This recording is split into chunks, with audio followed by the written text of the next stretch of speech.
नमस्ते। आज हम एक ऐसी कहानी सुनने जा रहे हैं जो है तो बहुत पुरानी, पर उसकी सीख आज भी उतनी ही ताज़ा है। ये कहानी है दो राजकुमारियों की, जिनकी किस्मत एक दूसरे से बिल्कुल अलग थी, और ये हमें जिंदगी के बारे में बहुत कुछ सिखाती है। तो ये कहानी ना एक बड़ा गहरा सवाल उठाती है, जो हम सब ने कभी ना कभी जरूर सोचा होगा। असली सौभाग्य आखिर है क्या? वो जो हमें जन्म के साथ मिल जाता है, या वो जिसे हम अपने कर्मों से खुद बनाते हैं? चलिए, इस कहानी के जरिए इसका जवाब ढूंढने की कोशिश करते हैं। कहानी का पहला पड़ाव हमें ले चलता है एक राजा के गहरे दुख की तरफ। इसकी शुरुआत होती है मगधपुर नाम के एक खुशहाल राज्य से। एक ऐसा राज्य जहां सब कुछ बढ़िया था, पर जैसा होता है ये सब बदलने वाला था। मगधपुर के राजा थे मान सिंह। वो अपनी रानी देविका से बेपनाह मोहब्बत करते थे। उनकी पूरी दुनिया ही रानी के आसपास घूमती थी। और फिर महल में एक बहुत बड़ी खुशखबरी आई। रानी मां बनने वाली थी। राजा ने 9 महीने रानी का खूब ख्याल रखा और फिर एक प्यारी सी बेटी ने जन्म लिया। लेकिन ये खुशी पल भर की ही मेहमान थी। बेटी को जन्म देते ही रानी देविका चल बसी। राजा मानसिंह अपने दुख में इतने डूब गए, इतने अंधे हो गए कि उन्होंने अपनी सोचने समझने की शक्ति ही खो दी। कहते हैं ना, जब दुख हद से ज्यादा बढ़ जाता है तो इंसान का विवेक काम करना बंद कर देता है। राजा ने अपनी पूरी पीड़ा का जिम्मेदार उस नन्ही सी जान को ठहरा दिया, और उनका प्यार पल भर में नफरत में बदल गया। राजा ने उस बच्ची की शक्ल तक देखने से इनकार कर दिया और गुस्से में उसका नाम रख दिया अभागिनी, मतलब बदकिस्मत। ये सिर्फ एक नाम नहीं था, ये एक तरह का श्राप था जो उसकी पूरी जिंदगी की कहानी लिखने वाला था। तो अब कहानी आगे बढ़ती है और हम देखते हैं इन दो राजकुमारियों की जिंदगी को। यहां हम देखेंगे कि कैसे एक ही महल की छत के नीचे दो सगी बहनों की दुनिया एक दूसरे से दिन और रात की तरह बिल्कुल अलग थी।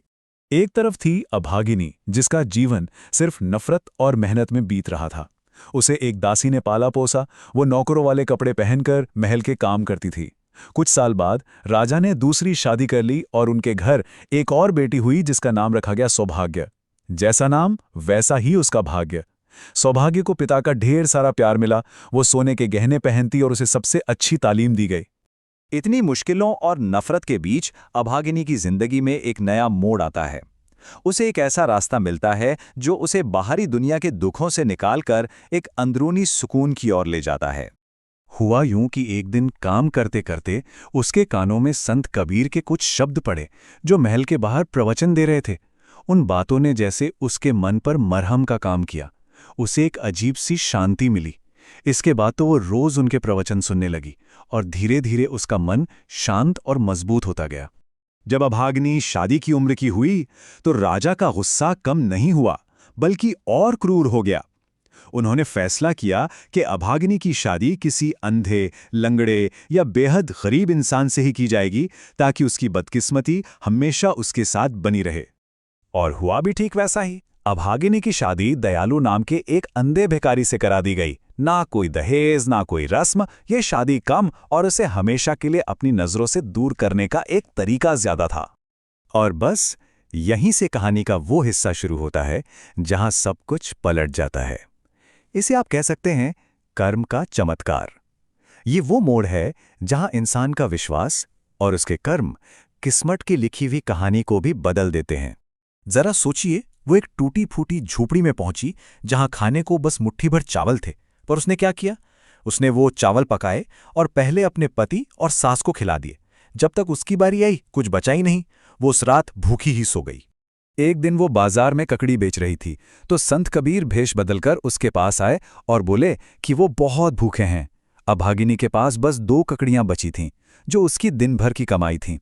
उसने वो दोनों ककड़ियां बिना पैसे लिए उन्हें दे दी और कहा, आप मेरे पिता जैसे हैं, इसे खाइए और मुझे आशीर्वाद दीजिए। ये उसका निस्वार्थ भाव और अटूट विश्वास था। और बस उस एक छोटे से दान के बाद मानो किस्मत का पूरा खेल ही पलट गया। जहां एक तरफ अभागिनी और दयालु की किस्मत जमीन से आसमान पर पहुंचने लगी, वहीं दूसरी ओर राजा मानसिंह और उनकी लाडली बेटी सौभाग्य का भाग्य अर्श से फर्श पर आने लगा। संत कबीर का आशीर्वाद ऐसा फला कि रातों रात चमत्कार हो गया। उनकी टूटी फूटी झोपड़ी एक आलीशान महल में बदल गई और तो और उसके पति दयालु की आंखों की रोशनी भी लौट आई। ये सब अभागिनी के नेक कर्मों और उसके विश्वास का ही फल था। तो अब आते हैं कहानी के आखिरी पड़ाव पर, जहां हमें इस पूरी कहानी की सबसे बड़ी सीख मिलती है। ये हिस्सा है पश्चाताप का, ज्ञान का और कहानी के असली मतलब का। जब राजा मानसिंह तक अपनी उस बेटी की खुशहाली की खबर पहुंची जिसे उन्होंने त्याग दिया था, तो उन्हें अपनी गलती का गहरा एहसास हुआ। उन्हें समझ आया कि जिसे वो आज तक अभागिनी समझते रहे, असल में वही सौभाग्यशाली थी। तो ये कहानी ना हमें कर्म के सिद्धांत को बहुत ही सरल तरीके से समझाती है। मतलब अच्छा भाग्य या बुरा भाग्य, ये कोई ऐसी चीज नहीं है जो बस जन्म से चिपक जाती है। ये तो हमारे कर्मों का, हमारी नीयत का नतीजा है, जो हर पल हमारी किस्मत को एक नया आकार देता है। तो फिर सवाल उठता है कि असली सौभाग्य का रास्ता है क्या? इस कहानी के हिसाब से ये रास्ता निस्वार्थ सेवा से होकर गुजरता है, दूसरों के लिए अच्छी भावना रखने से बनता है और मन से ईर्ष्या और अहंकार को निकालने से मिलता है। और सबसे जरूरी, अटूट विश्वास और मुश्किल वक्त में सब्र, यही वो चीजें हैं जो जिंदगी में असली खुशहाली लाती हैं। तो ये कहानी जाते जाते हमें एक बहुत जरूरी सवाल के साथ छोड़ जाती है, जिस पर हम सब सोच सकते हैं।